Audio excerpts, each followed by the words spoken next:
خلافت راشدہ کے اختتام کے ساتھ اسلام کا زوال شروع، ریاست کی سطح پر سے اسلام خارج، اب جس کے پاس طاقت ہے وہ حاکم، امرہم شورا بینہم، پس پشت، جس کی لاٹھی اس کی بھینس، یہ زوال شروع۔ لیکن عرب اقتدار، امت کا اقتدار بڑھتا چلا گیا، بڑھتا چلا گیا، بڑھتا چلا گیا، تقریباً 500 برس تک۔ آپ کو معلوم ہے کہ جسے ہم مسلم تاریخ کہتے ہیں، مسلم تاریخ کا تو زینت وہی ہے، ہارون الرشید کا زمانہ، مامون الرشید کا زمانہ، امین الرشید کا زمانہ، یہ ہے اصل دور۔ لیکن یہ خلافت راشدہ تو نہیں تھی، ملوکیت تھی، جسے علامہ اقبال نے امپیریلزم کہا ہے، عرب امپیریلزم، اپنے لیکچرز میں، اپنے خطبہ الہ آباد میں۔ اس کے بعد مسلمانوں پر بہت بڑا زوال آیا، بہت بڑا زوال آیا۔ پہلے صلیبیوں کے ہاتھوں آیا، لاکھوں مسلمان قتل ہوئے، میڈیٹرینین کا پورا علاقہ جو ہے وہ عیسائیوں کے قبضے میں چلا گیا، یروشلم ہمارے ہاتھ سے نکل، 88 برس تک عیسائیوں کے پاس رہا، 1099 سے 1187۔ اس کے بعد پھر ایک مرتبہ لے لیا ہے، 13ویں صدی کے شروع میں پھر عیسائیوں نے واپس لیا، پھر واپس لیا گیا ہے۔ بہرحال یہ پہلا جو تھا زوال کا ہمارا پہلی سیڑھی تھی، لیکن اس کے بعد زوال آخری انتہا کو پہنچا ہے 13ویں صدی میں، تاتاریوں کے ہاتھوں کروڑوں مسلمان قتل۔ میں جو بات بتا رہا ہوں وہ یہ ہے کہ اسلام اور مسلمان کو ایک شے نہ سمجھیے، ابتدا میں وہ ایک تھے، خلافت راشدہ کے بعد اسلام کا زوال، لیکن مسلمانوں کا عروج جاری رہا، بلکہ وہ اپنی انتہا کو پہنچا۔ پھر مسلمانوں کا بھی زوال آ گیا، لیکن اس کے کچھ عرصے بعد معجزہ رونما ہوا کہ پاسباں مل گئے کعبے کو صنم خانے سے، ہے یہاں فتنہ تاتار کے افسانے سے، جن تاتاریوں کے ہاتھوں کروڑوں مسلمان قتل ہوئے تھے، وہی اسلام لے آئے، اسلام نے انہیں فتح کر لیا۔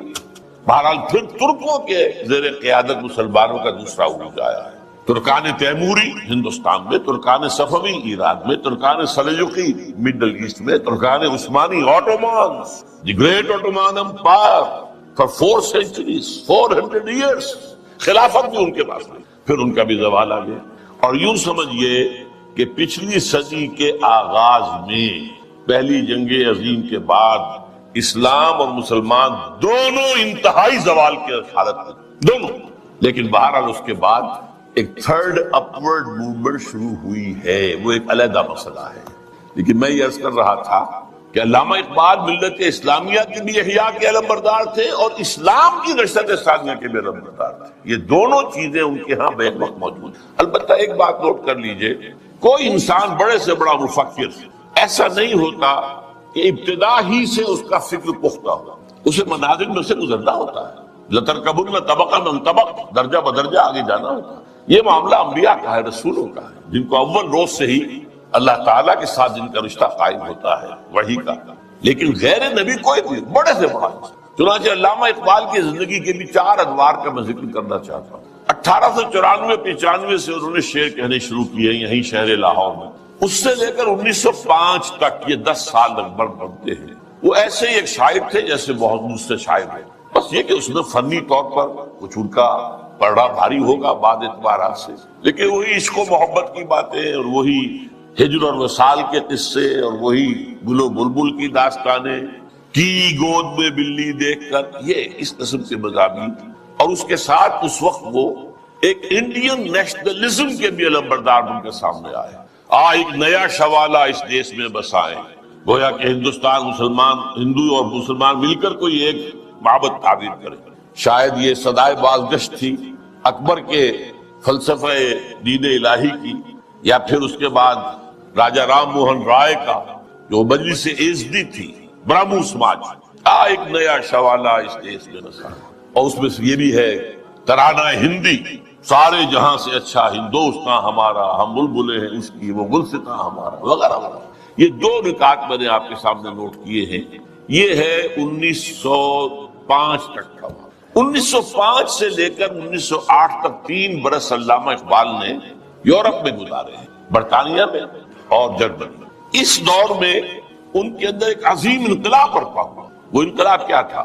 ایک انہی کا مصرع جو ہے بورو کر رہا ہوں، مسلمان کو مسلمان کر دیا طوفان مغرب نے۔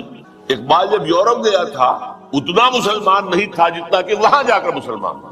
یہ ایک بڑا نیچرل ری ایکشن ہوتا ہے، اگر کسی شخص کی ابتدائی اور بنیادی تربیت کے اندر دین کا عنصر موجود ہو، جیسا کہ علامہ اقبال کے ہاں تھا۔ ان کی والدہ ایک بہت نیک سیرت مسلمان خاتون، ان کے والد ایک صوفی منش بزرگ، پھر ان کے استاد علامہ میر حسن۔ یہ ان کی شخصیت کے جو ابتدائی جو کردار سازی کا دور ہوتا ہے، اس کے اندر اہم ترین جو ہے عوامل تھے۔ پھر جو کچھ ہوا، لاہور میں آئے، گورنمنٹ کالج میں رہے بھی کیا، یہاں پر رہے، وہ کچھ دور اور تھا۔ لیکن انگلستان جاتے تو معلوم ہوتا ہے کہ شعلہ بھڑک اٹھا، مسلمان کو مسلمان کر دیا طوفان مغرب نے۔ پھر وہاں کے فلسفے، فکر، نظریات، اس کا جو مطالعہ کیا تو اس میں خود اپنی کیفیت کو بیان کیا ہے کہ عذاب دانش حاضر سے باخبر ہوں میں، کہ میں اس آگ میں ڈالا گیا ہوں مثل خلیل علیہ السلام، کہ جیسے حضرت ابراہیم کو نمرود کی آگ میں ڈال دیا گیا تھا، مجھے بھی اس آگ میں جھونک دیا گیا۔ یہ تو آگ ہے، یہاں یہ تو عذاب کا ہے، عذاب دانش، لادینیت، الحاد، یہ ساری چیزیں جو ہے رگو پے میں سرایت کیے ہوئے ہیں یہاں۔ لہذا عذاب دانش حاضر سے باخبر ہوں میں، کہ میں اس آگ میں ڈالا گیا ہوں مثل خلیل۔ اللہ نے حضرت ابراہیم کو بھی وہاں سے زندہ و سلامت نکال لیا تھا۔ علامہ اقبال بھی وہاں سے جب آئے ہیں تو ایک مومن کا ذہن اور فکر لے کر آئے ہیں، مومن کا دل لے کر آئے۔ اس وقت کی ان کی جو ایکویٹی آف ویژن تھی، اس کا اندازہ کیجئے 1905 سے 8 تک کے حالات۔ اور انہوں نے مشاہدہ کر لیا تھا کہ فرنگ کی رگے جہاں پنجے یہود میں، تو ابھی بہت لوگ جاتے آتے تھے، انگلستان جاتے تھے، کسی نے دیکھا کہ دیکھنے والوں ہی کو دکھائی دیتا ہے، صاحب بصیرت لوگوں ہی کو۔ تو علامہ اقبال بہت بڑے سیر تھے، دیکھنے والے۔ ایک تو حال کا مشاہدہ گہرا، اور ایک مستقبل کے بارے میں، اور ان کی نگاہیں بہت تیز تھی۔ گاہ میری نگاہ تیز تیر گئی دل وجود۔ اس کے بعد سن 8 سے 1938 تک 30 برس، اب یہ ہے ان کا وہ دور جس میں اگرچہ انہوں نے شاعری کو جاری رکھا ہے، شاعری کی ہے، لیکن ساتھ یہ بھی کہا ہے مرا یاراں غزل خانے شمردن، مجھے خامخواہ لوگوں نے شاعر سمجھ لیا ہے، غزل خاں سمجھ لیا ہے، اور شکوہ کیا ہے کہ ہر کسے از ظن خود شد یار من، وز درون من نجست اسرار من۔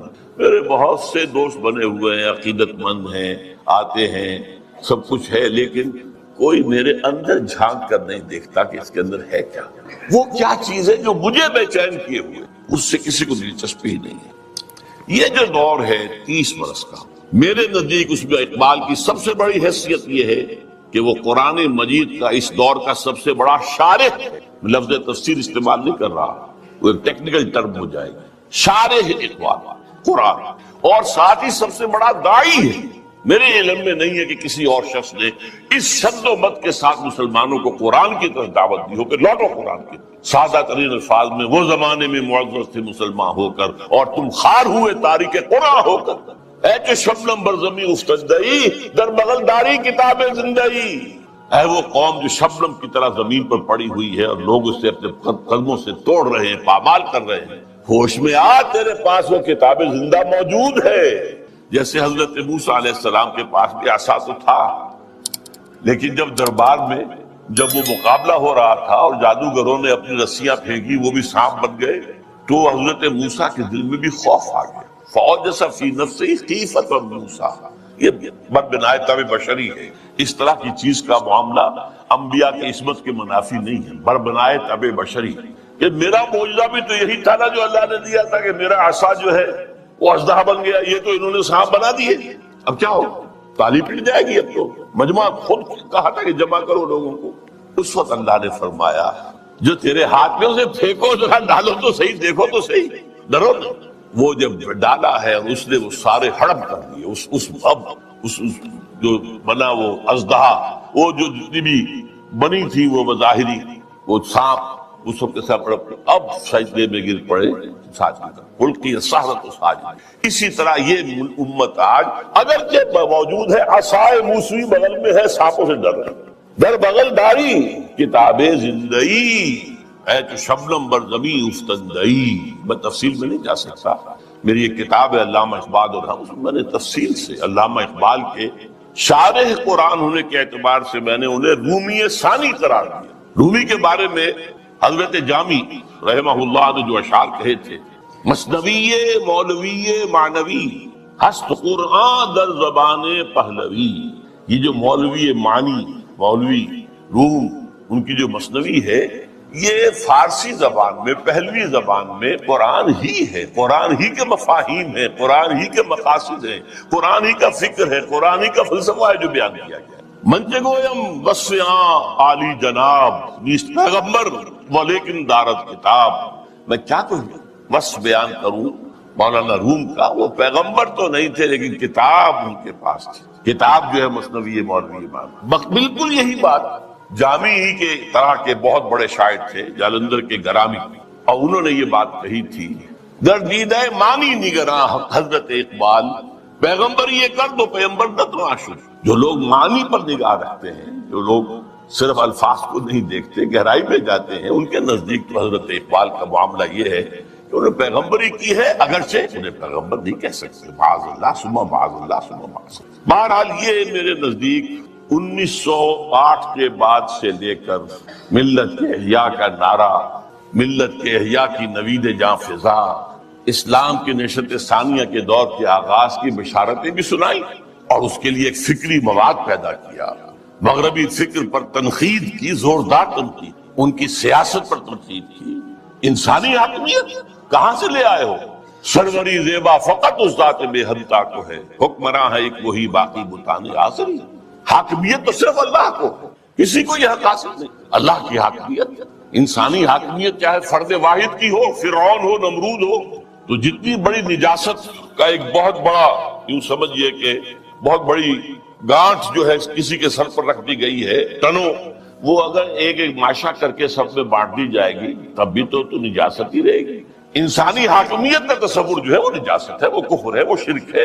توحید کیا ہے؟ اللہ کی حاکمیت۔ معیشت پر جو ان کا نظام ہے، جس طریقے سے انہوں نے مغربی معیشت کے تار و پود بکھیرے، جس طریقے سے کہ جو یہ بینکنگ سسٹم پر انہوں نے کہا ہے، ای ملوک ای فکر چالاک یہود، یہ بینک کیا ہے؟ یہ یہودیوں کے دھوکہ دینے والی فکر کا نتیجہ ہے۔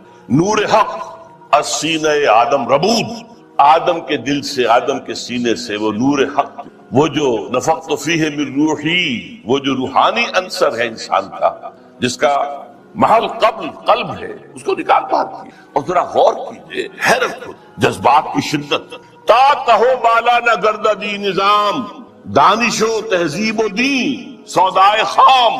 جب تک یہ بینکوں کا نظام تلپٹ نہیں کیا جاتا، جڑ سے اکھاڑ کر نہیں پھینکا جاتا، کہاں کی دانش، کہاں کی تہذیب اور کہاں کا دین؟ اندازہ کیجیے۔ عرض کیجئے جوہر اندیشہ کی گرمی کہاں، کچھ خیال آیا تھا وحشت کا کہ سیرا جل اٹھا۔ پھر وطنیت، نیشن سٹیٹ کا تصور، ان تازہ خداؤں میں بڑا سب سے وطن ہے۔ اس دور میں میں اور ہے، جام اور ہے، جم اور، ساقی نے بنا کی روش لطف و ستم اور، مسلم نے بھی تعمیر کیا اپنا حرم اور، تہذیب کے اعظم نے ترشوائے صنم اور، نئے نئے بت۔ ان تازہ خداؤں میں بڑا سب سے وطن ہے، جو پیرہن اس کا ہے وہ مذہب کا کفن۔ نظارہ دیرینہ زمانے کو دکھا دے، اے مصطفی خاک میں اس بت کو ملا دے۔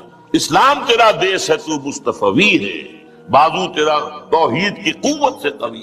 اب یہ تصورات کا اندازہ کیا، یہ کوئی شاعری کی مضامین ہے؟ یہ وصل و ہجر کی باتیں ہو رہی ہے؟ کیا ہو رہا ہے؟ یا محبوب کے لب لعلین کی کا کوئی تذکرہ ہو رہا ہے، یا اس کے وہ گیسوؤں کی کوئی؟ تو یہ تو بات ہی کچھ اور ہے، یہ شاعری تو نہیں۔ نغمہ کجا و من کجا، ساد سخن بہانہ ایست، سوئے قطار می کشم ناقہ بے زمام را۔ یہ امت جو بکھر گئی ہے، یہ لوگ، فکری انتشار ہے، عملی انتشار ہے، فقہی انتشار ہے، نہ معلوم کیسے کیسے انتشار ہے۔ انہیں سب کو پھر ایک لائن میں لا کر، ایک قطار میں لا کر ایک قافلے کی شکل دینا چاہتا ہوں۔ اس کے لیے میں نے شاعری کو اپنا ذریعہ بنایا ہے۔ اس میں سے بھی جو میں نے آپ کو 30 سال گنوائے ہیں، 8 سے لے کر اور 38 تک، 1908 سے 1938، آخری 8 سال بہت اہم ہے، بہت 37 تا 38۔ اس میں جو ان کے کارنامے ہیں، ان میں سب سے بڑا کارنامہ نوٹ کر لیجئے، مسلم لیگ کی تحریک میں احیاء اسلام کا انجیکشن۔ مسلم لیگ 1906 میں قائم ہوئی ڈھاکہ میں، اس میں نہ شامل تھے محمد علی جناح، میں ان کا نام اس لیے لے رہا ہوں، قائد اعظم نہیں کہہ رہا، اس وقت وہ قائد اعظم نہیں تھے، نہ علامہ اقبال، علامہ اقبال تو تھے ہی نہیں، وہ یورپ میں تھے، لیکن یہ کہ مسٹر جناح موجود تھے، ہندوستان میں، لیکن وہ کانگریس کے رکن تھے، دادا بھائی نورو جی کے سیکرٹری تھے، مسلم لیگ میں نہیں آئے۔ بڑی مشکل سے کہنے سننے سے مولانا محمد علی جوہر کے وہ مسلم لیگ میں آئے، لیکن پھر بھی اپنی ڈوئل ممبرشپ برقرار رکھی، کانگریس کی بھی اور مسلم لیگ کی، اور سر توڑ کوشش کی ہے۔ اس وقت تک یوں سمجھیے کہ جو 24 برس ہیں، 6 سے لے کے 30 تک، مسلم لیگ کی حیثیت جو ہے، نمبر ایک تو یہ کوئی عوامی جماعت تھی ہی نہیں۔ اگر موقع ملا تو میں قائد اعظم کا بھی ایک قول اس میں نقل کروں گا۔ یہ ایک بس ادارہ سا تھا، کچھ بڑے ایلیٹ مسلمانوں کے، کچھ نوابزادے، کچھ جاگیردار، کچھ اور اسی اعتبار سے نمایاں لوگوں کا بس ایک انجمن تھی، اور اس کی کوشش ساری صرف یہ تھی کہ کوئی ایسا فارمولہ طے ہو جائے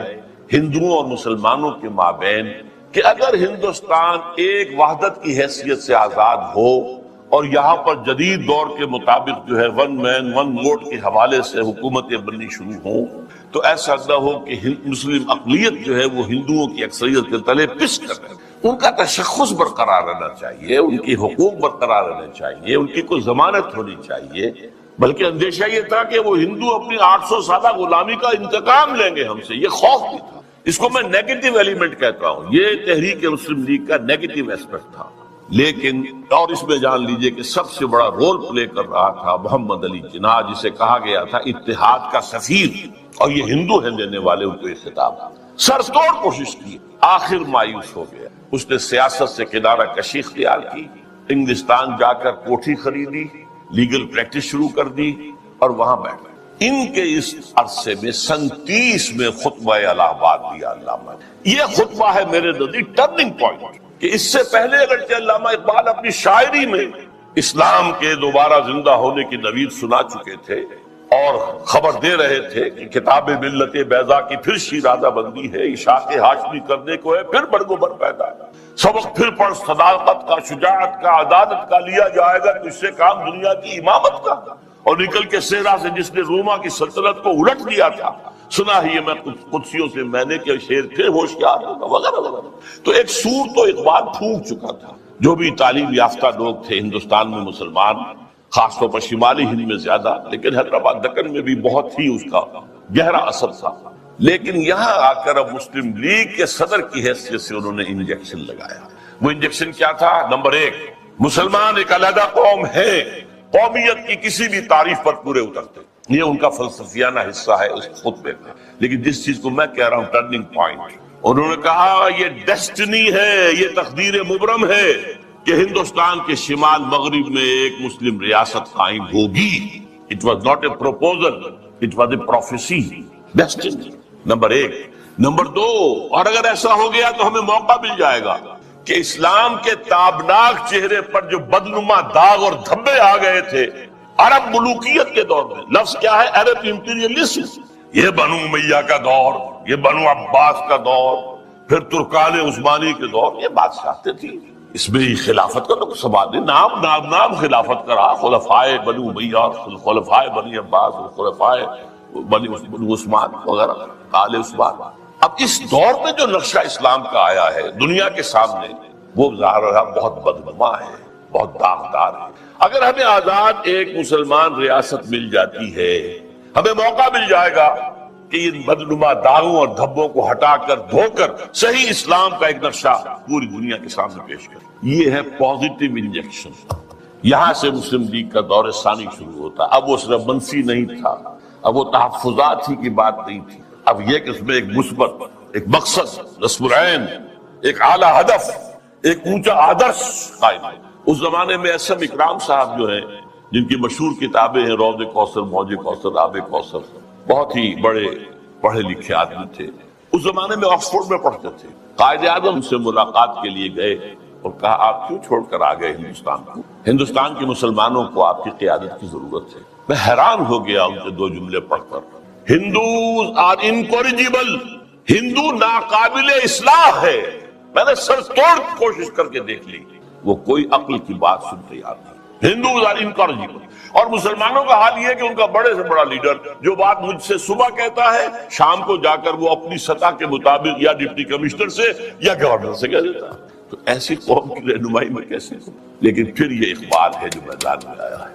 1932 کی گول میز کانفرنس میں شرکت کے لیے علامہ اقبال لندن گئے۔ محمد علی جناح اس میں شریک نہیں تھے کیونکہ وہ تو سیاست چھوڑ چکے۔ اس موقع پر محمد علی جناح سے ملاقاتیں کی ہیں اللہ، اور یہی مثبت انجیکشن ان کو لگا۔ تو وہی انجیکشن جو ہے اقبال نے مسلم لیگ میں بحیثیت مسلم لیگ 1930 میں لگایا، اور محمد علی جناح کے جسم میں 1932 میں، اور اس نے جناح کی قلب ماہیت کر جناح کو بدل کر۔ اور میں اسے کہا کرتا ہوں کہ جیسے مولانا روم کہتے ہیں، مولوی ہرگز نہ شد مولائے روم، تا غلام شمس تبریز نہ شد۔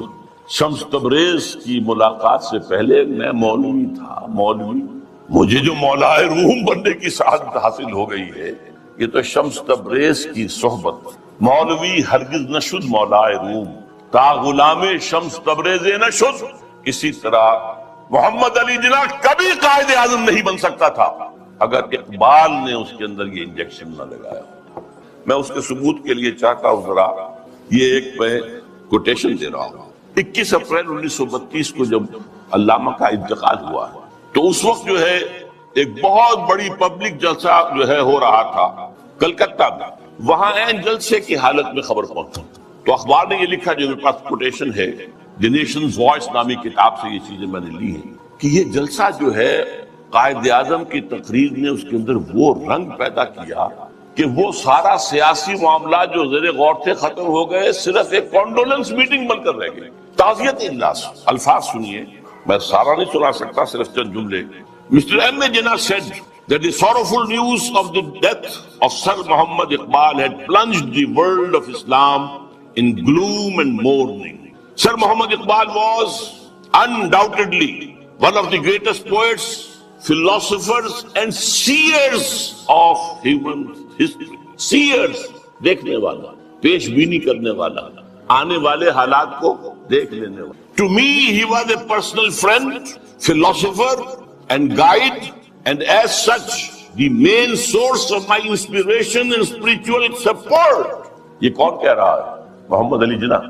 وہ کوئی اس طرح کا آدمی نہیں تھا کہ جو لفاظی کرتا ہو، وہ ایک ایک لفظ جانچ کر تول کر بولنے والا شخص ہے، اس لیے کہا ہے۔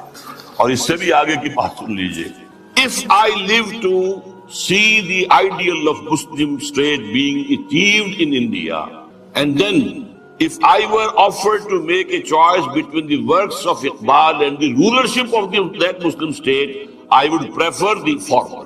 اگر ہم پاکستان حاصل کر سکے اور اس میں اگر موقع آیا اور مجھ سے کہا گیا کہ اب آپ کے پاس دو چوائسز ہے، یا علامہ اقبال کے کلام کو قبول کر لیجئے اور یا اس ملک کی حکمرانی، تو میں علامہ اقبال کے کلام کو پھر میں عرض کر رہا ہوں، یہ الفاظ کس کے ہیں؟ قائد اعظم۔ بلکہ ایک اور میں اس کو آپ کو سنانا چاہتا ہوں، ایک جملہ اور۔ In April 1936, I thought transforming the Muslim League, which was then only an academical institution, into a parliament of the Muslims of India. From that time to the end of his life, he, yani Iqbal, continued, he continued, Qaid Azam ne kaha, he continued, Iqbal stood as a rock by him. He was not only a great poet who had a permanent place in the history of the world's best literature, but he was also a very dynamic personality. بہرحال یہ پہلی بات تھی جو میں نے گنوائی ہے۔ دوسری بات جو نگاہوں سے بالکل پوشیدہ ہے، یہ بات بھی خفی ہے، اقبال کا انفلوئنس قائد اعظم پر یہ لوگوں کے ذہنوں میں نہیں ہے، جس کو میں چاہتا ہوں کہ واقعتاً سمجھا جائے، تاریخ کے آئینے میں دیکھا جائے۔ دوسری بات جو بالکل ہی خفی ہے، سن 32 سے 35 تک علامہ ایک ایسی جماعت قائم کرنے کی کوشش کرتے رہے جو اسلام کے احیاء اور اسلام کی نشرت ثانیہ کا کام کرتے، حالانکہ وہ مسلم لیگ میں تھے، قائد اعظم کے ساتھی تھے، ان کے ساتھ ادنا کارکن کی حیثیت سے بھی شریک رہے، انہوں نے ہی 1930 کا خطبہ دیا، لیکن وہ یہ محسوس کرتے تھے اور صحیح محسوس کرتے تھے کہ مسلم لیگ کی تحریک کے نتیجے میں ایک مسلم قومی ریاست تو قائم ہو سکتی ہے، اسلامی ریاست قائم نہیں۔ لہذا سن 32 سے 35 تک کے عرصے کے درمیان ان کی کوشش رہی کہ ایک جماعت بنے، وہ جماعت کیا ہو؟ پریکٹسنگ مسلمز کے اوپر مشتمل ہو، جو اسلام پر عمل کرے۔ بس یہ کتاب پوری تفصیل سے آپ اس میں پڑھ سکیں گے، علامہ اقبال کی آخری خواہش، یہ پورا ڈاکومنٹ ہے، اللہ کا شکر ہے کہ جو اب سامنے آ چکا ہے۔ پھر یہ کہ اس کا نظم جو ہے عمارت کی بنیاد پر ہو، صدارت کی بنیاد پر نہیں، وہ عمارت بیعت کی بنیاد پر ہو، اور وہ کبھی الیکشن میں حصہ نہ لے۔ یہ چار چیزیں نوٹ کر لیجئے، یہ بہت سے اعتبارات سے مسلم لیگ کا اینٹی تھیسس بنتا ہے۔ اس کی کوشش کریں۔ اس کی وجہ کیا ہے؟ وہ بات جو بعد میں علامہ کے انتقال کے 2 سال بعد مولانا مودودی نے کہی ہے 1940 میں اسٹریچی ہال علی گڑھ یونیورسٹی میں، جو ایک کتاب کی شکل میں شائع ہوتی ہے، اسلامی حکومت کیسے قائم ہوتی۔ مین تھیم یہی تھا کہ مسلمانوں کی ایک قومی تحریک کی بنیاد پر ایک قومی ریاست تو وجود میں آ سکتی ہے اسلامی لیگ۔ اس میں ہر طرح کا آدمی آ سکتا ہے، ہر کردار کا آدمی آ سکتا ہے، ہر شخص آ سکتا ہے، نمازی ہے یا نہیں ہے، روزہ رکھتا ہے یا نہیں رکھتا ہے، شاعر اسلام سے تعلق ہے یا نہیں ہے، قادیانی ہے یا کوئی اور ہے، کوئی بھی ہو، نام مسلمان کا ہونا چاہیے۔ مسلم لیگ کا تو معاملہ یہ تھا۔ اس سے ظاہر بات ہے اسلامی ریاست قائم ہوئی۔ یہ بات علامہ اقبال کے دل کی بات ہے۔ مولانا مودودی کو بلانے والے دکن سے علامہ اقبال تھے۔ مسلم نیشن ہوڈ کی بات جو 1930 میں علامہ اقبال نے کی تھی اپنے خطبے میں، اسے نہایت سلیس پیرائے کے اندر واضح کرنے والے علامہ مولانا مودودی تھے، مسئلہ قومیت کے نام۔ اسی آخری دنوں میں یہ جو نظمیں ان کی آئی ہیں جو 1935 کے بعد کہی گئی ہیں اور جو ان کی زندگی میں شائع بھی نہیں، یہ ان کے زندگی بھر کی سوچ کا نچوڑ ہے۔ ظاہر بات ہے جو میں نے کہا تھا کہ مفکر ہو، فلسفی ہو، اس کے فکر میں ارتقا ہوتا ہے، ارتقا ہوتے ہوتے وہ اپنی انتہا کو پہنچتا ہے۔ لہذا اقبال کے فکر کا ارتقا جو ہے وہ ان نظموں میں ہے کہ جو ان کے انتقال کے بعد شائع ہوئی۔ ارمغان حجاز ان کی زندگی میں شائع نہیں، کیونکہ اس وقت تک اردو کی نظمیں تھیں بہت کم، علیحدہ کتابی شکل میں نہیں شائع کی گئی، بلکہ فارسی کے ساتھ ہی ملا کر اس کو فارسی اردو جمع کر کے شائع کی۔ اور دوسرے جیسا کہ میں نے عرض کیا، انہوں نے ایک نئی نوجوان کا جو ہے تصور پیش کیا اور کوشش کی کہ وہ قائم کرے۔ میں ایک چھوٹا سا نکتہ اور کہ میں نے اپنے لیے ایک لقب اختیار کیا ہے، یکے از رگ ہائے ساز اقبال۔ اس کا پس منظر کیا ہے؟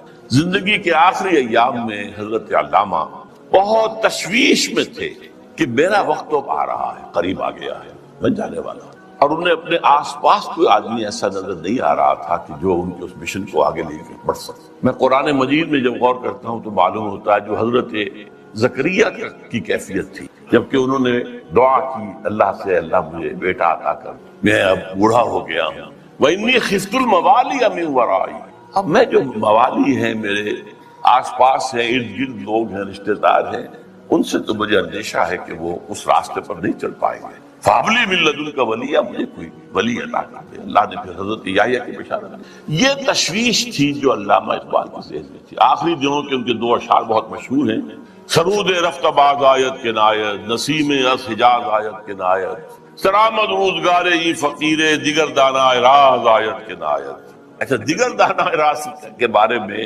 ایک اور ان کی نظم جو ہے جو زبور عجم میں ہے، اس کا بھی مرکزی شعر یہی ہے۔ پہلا شعر بہت اہم ہے، اگرچہ میرے اس وقت کے موضوع سے متعلق نہیں ہے، لیکن میں اس کا ذکر کروں گا ضرور، اس لیے کہ علامہ کے بارے میں ایک عام غلط فہمی یہ ہے کہ وہ حضرت مہدی کے ظہور اور حضرت عیسیٰ کے نزول کے قائل نہیں تھے۔ ایسی بات غلط ہے۔ یہ زبور عجم کی نظر سنا رہا ہوں آپ کو۔ خضر وقت از خلوت دشت حجاز آید برو، کارواں زی وادی دور و دراز آید برو۔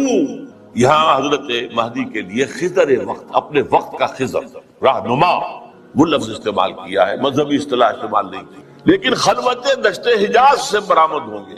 اس میں شیعہ سنی دونوں کنسپٹ جمع ہو گئے۔ شیعوں کے نزدیک ان کے 12ویں امام روپوش ہے، وہاں سے برآمد ہو جائیں گے، اور سنیوں کے نزدیک حضرت ام سلمہ رضی اللہ تعالی عنہ کی ایک روایت کے مطابق وہ روپوش ہوں گے، مکے میں چھپے ہوئے ہوں گے۔ تو یہ دونوں تصورات جمع ہو گئے، خلوت دشت حجاز، خضر وقت از خلوت دشت حجاز آیت بروں، کارواں زی وادی دور و دراز آیت بروں۔ قافلہ جو چلے گا وہ اس وادی دور و دراز سے، اس وادی، کون سی وادی؟ جہاں اقبال تھا، اور حضور کی حدیث ہے یخرج ناس من المشرق یوطئون للمہدی، یعنی سلطانی، مشرق کے ملک سے فوجیں آئیں گی جو حضرت مہدی کی حکومت کو قائم کریں گی، مضبوط کریں گی۔ اس حدیث کی تعبیر ہے کہ کارواں زی وادی دور و دراز آیت۔ اب اس میں ایک درمیانی شعر بھی ہے، عمر حاضر کعبہ و مدخال می نالد حیات، تاز بزم عشق یک دانائے راز آیت۔ دانائے راز جو ہے وہ کوئی روز روز پیدا نہیں ہوتا، عمر نسل بعد نسل، حیات انسانی جو ہے کعبہ اور بت خانے میں نالا کرتی رہتی ہے، فریاد کرتی رہتی ہے، فغاں کرتی، تب کہیں جا کر کوئی ایک دانائے راس برابر. تو دانائے راس تو اب تک کوئی اور نہیں آیا ہے اقبال کے بعد. اللہ چاہے گا تو اب وجود میں آ جائے گا. ابھی تو البتہ اس نظم کے آخری شعر کے حوالے سے کس قدر پیارا شعر ہے، اس میں شعریت بھی اتنی انتہا کو ہے. چنگ راگیرے دست دستم کہ کارز دست رفت، نغمام خون گشت و از رگہائے ساز آیت بروں.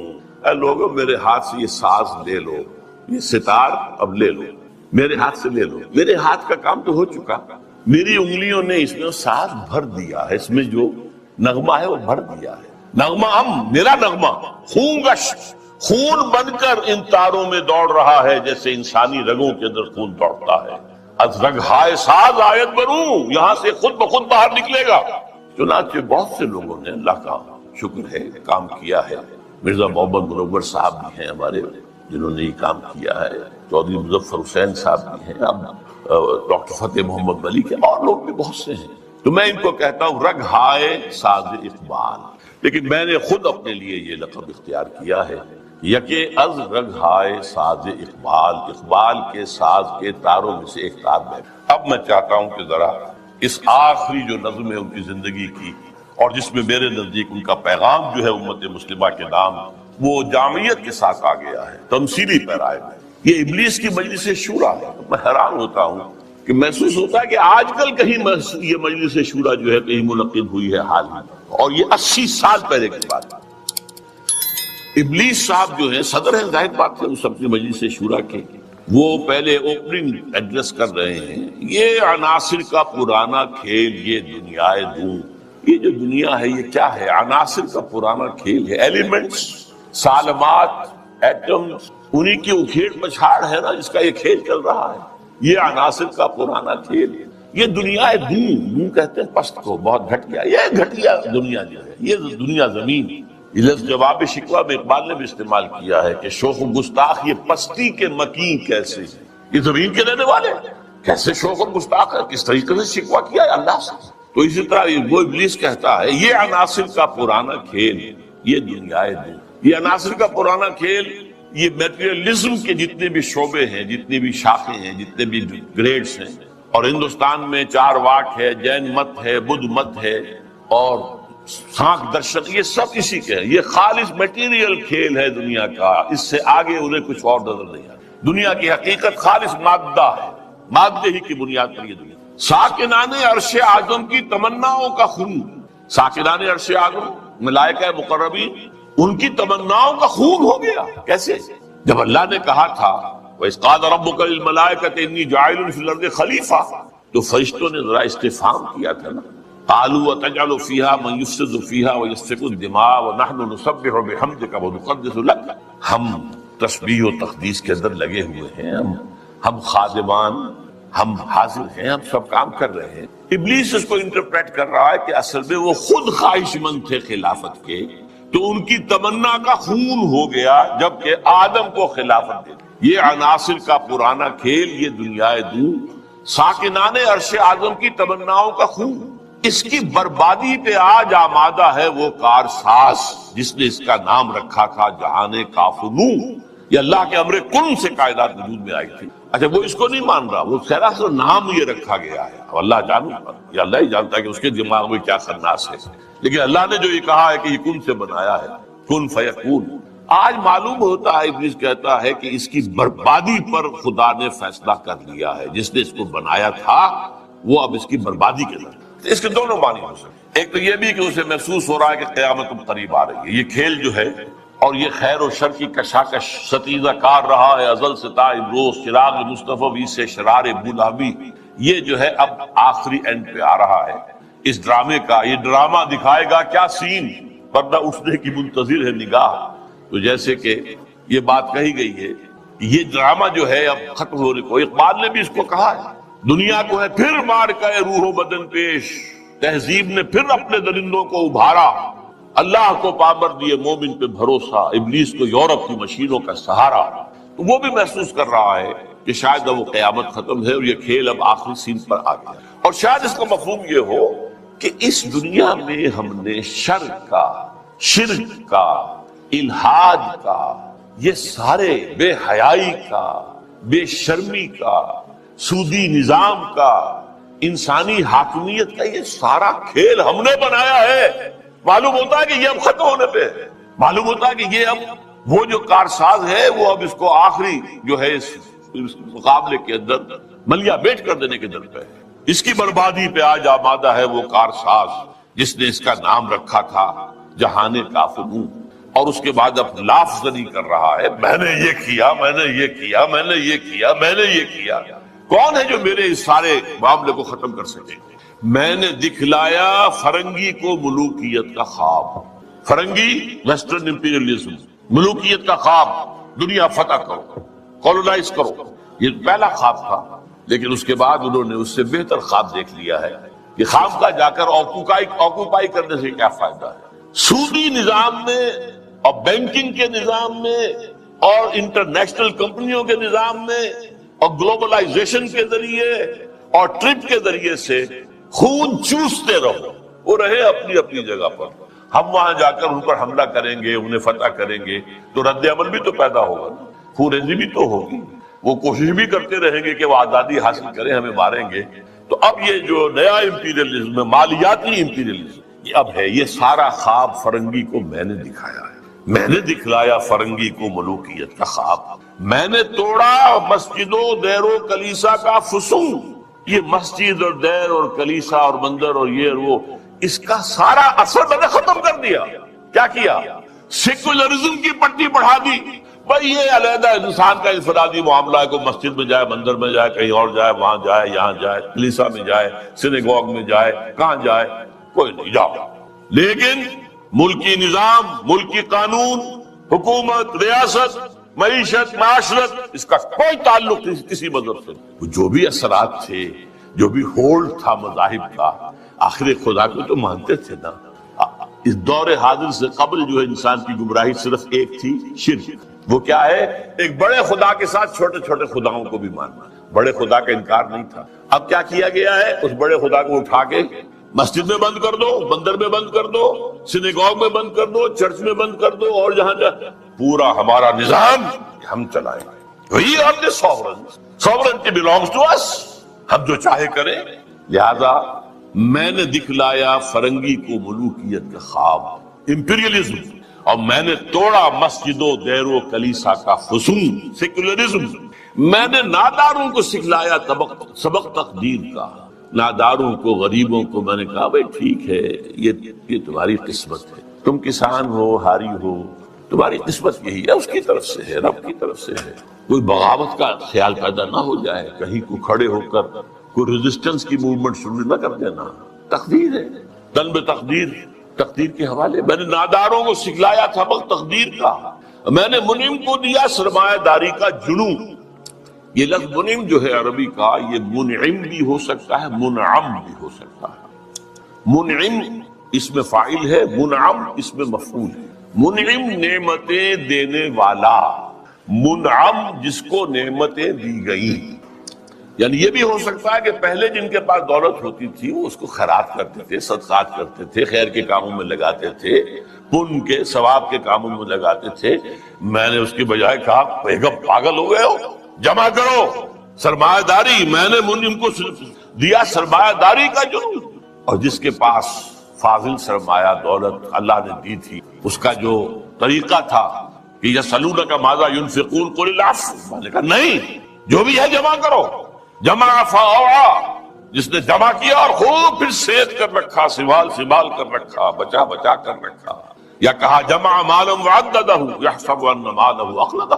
یہ سبق میں نے دولت مند کو سکھا دیا۔ تو میں نے ناداروں کو سکھلایا سبق تقدیر کا، میں نے منعم کو دیا سرمایہ داری کا جنون۔ کون کر سکتا ہے اس کی آتش سوزاں کو سرد، جس کے ہنگاموں میں ہو ابلیس کا سوزے دروں؟ کون ہے؟ میں نہیں ماننے کو تیار کہ ہمارے اس پورے کھیل کو کوئی طاقت ہے ایسی کہ جو ختم کر سکے۔ یہ لافظ نہیں کر رہا ہے، آخر کچھ خود سیلف ایشورنس کے لیے بھی کچھ ساتھیوں کی بھی دل بڑھانا ہوتا ہے نا۔ آخر چاہے آدمی دیکھ رہا ہو کہ I am fighting a losing battle, لیکن پھر بھی ساتھیوں کو تو برقرار رکھنے کے لیے دل بڑھانا، کوئی دلجوئی کرنا، کوئی حوصلہ دینا کام کر سکتا ہے اس کی آتش سوزاں کو سرد، جس کے ہنگاموں میں ہو ابلیس کا سود دروں، اور جس کی شاخیں ہو ہماری آبیاری سے بلند، کون